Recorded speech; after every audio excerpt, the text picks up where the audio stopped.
राधे राधे दोस्तों, हरे कृष्णा। आप सबका दिन शुभ और मंगलमय हो।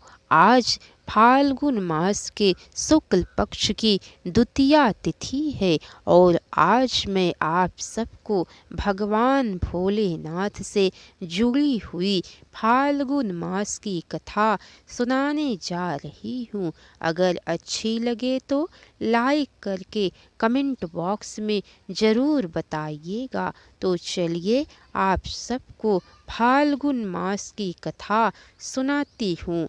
नारद जी ने ब्रह्मा जी से पूछा, हे ब्राह्मण, भगवान शंकर ने पार्वती से विवाह करने के पश्चात कैलाश जाकर क्या किया?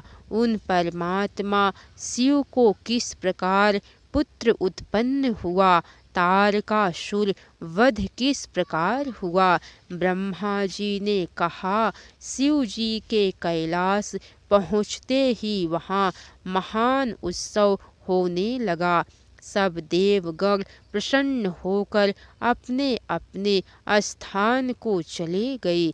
इसके बाद भगवान शंभु पार्वती जी के साथ देवताओं के वर्ष परिणाम के अनुसार 1000 वर्ष तक विहार करते रहे। ब्रह्मा जी ने कथा प्रसंग सुनाकर कुमार के गंगा से उत्पन्न होने तथा कृत कादीक्षा स्त्रियों के द्वारा उनके पाले जाने उन छवों की संतुष्टि के लिए उनके 6 मुख धारण करने और कृतिकाओं के द्वारा पाले जाने के कारण उनका कार्तिकेय नाम होने की बात कही। तदंतर उनके शंकर गिरजा की सेवा में लाए जाने की कथा सुनाई। फिर ब्रह्मा जी ने कहा, भगवान शंकर ने कुमार को गोद में बैठाकर अत्यंत स्नेह किया। देवताओं ने उन्हें नाना प्रकार के पदार्थ, विद्याएं, शक्ति तथा अस्त्र शस्त्र प्रदान किए। पार्वती के हृदय में प्रेम समाता नहीं था। उन्होंने हर्ष पूर्वक कुमार को उत्तम ऐश्वर्य प्रदान किया, साथ ही चिरंजीवी भी बना दिया। इसी बीच देवताओं ने भगवान शंकर से कहा, प्रभु, तारकासुर कुमार के हाथों से ही मारा जाने वाला है। इसीलिए ही यह पार्वती परलय तथा कुमार उत्पत्ति आदि उत्तम चरित्र घटित हुआ है। अतः हम लोगों के हितार्थ उसका काम तमाम करने के हेतु कुमार को आज्ञा दीजिए। हम लोग आज ही अस्त्र शस्त्र से सुसज्जित होकर तारक को मारने के लिए रण यात्रा करेंगे। ब्रह्मा जी कहते हैं, हे मुने, यह सुनकर भगवान शंकर का हृदय दयार्द हो गया। उन्होंने उनकी प्रार्थना स्वीकार करके उसी समय तारका का वध करने के लिए अपने पुत्र कुमार को देवताओं को सौंप दिया। फिर तो शिव जी की आज्ञा मिल जाने पर ब्रह्मा विष्णु आदि सभी देवता एकत्र होकर तुरंत ही उस पर्वत पर चल दिए। उस समय श्री हरि आदि देवताओं के मन में पूर्ण विश्वास था कि ये तारकासुर का वध अवश्य कर डालेगा। वे भगवान शंकर के तेज से भावित हो कुमार के सेनापतित्व में तारक का संहार करने के लिए रण क्षेत्र में आए। उधर महाबली तारक ने जब देवताओं के इस युद्धोद्योग को सुना तो वह भी एक विशाल सेना के साथ देवों से युद्ध करने के लिए तत्काल ही चल पड़ा। उसकी उस विशाल वाहिनी को आते देख देवताओं को परम विस्मय हुआ।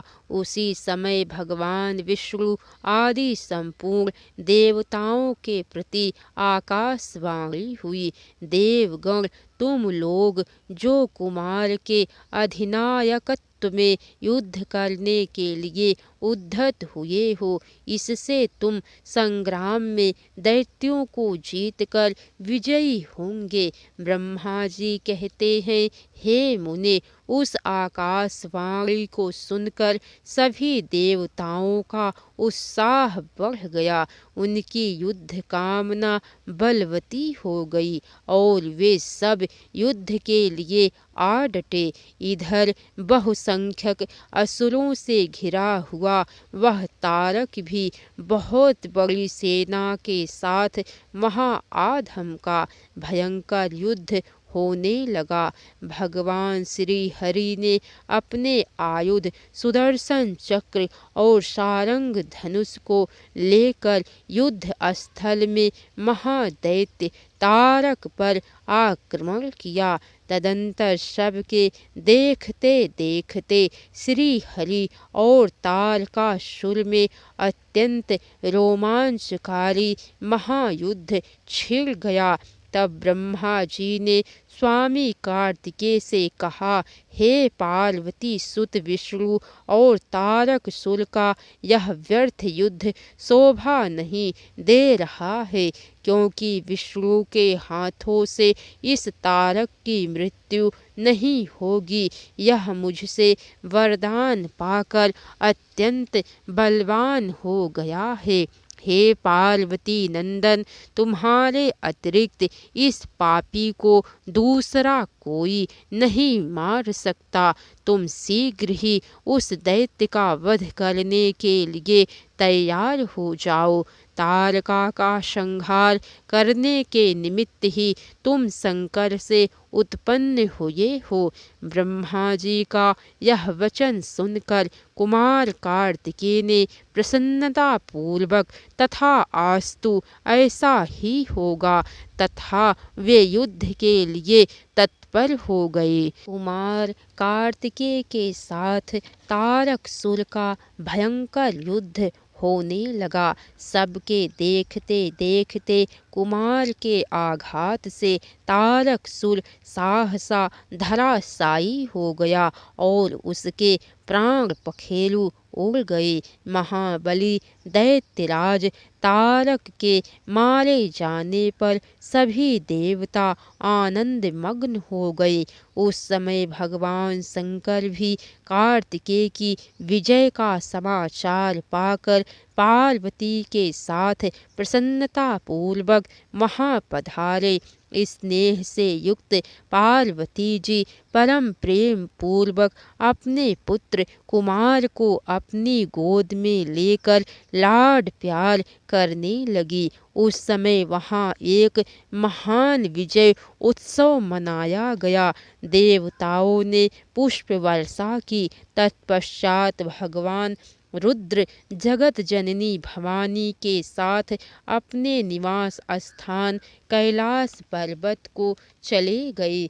इधर सभी देवताओं ने शंकर नंदन कुमार का स्तवन करते हुए निवेदन किया, हे कुमार, आपने असुर राज तारक को मारकर हम सबको तथा चराचर जगत को सुखी कर दिया है। अब आप अपने माता पिता पार्वती और शंकर का दर्शन करने के लिए शिव के निवास स्थल कैलाश पर चलने की कृपा करें। तदंतर सब देवताओं के साथ कुमार स्कंद शिव जी के समीप कैलाश पहुँच गए। वहाँ शिव शिवा के साथ सबने बड़ा आनंद मनाया। देवताओं ने शिव जी की स्तुति की। शिव जी ने उन सबों को वरदान तथा अभयदान देकर विदा किया। राधे राधे दोस्तों, हरे कृष्णा। तो कैसी लगी कथा लाइक करके कमेंट बॉक्स में ज़रूर बताइएगा। इसके आगे की कथा दोस्तों आप सबको कल सुनने को मिलेंगी। हर हर महादेव।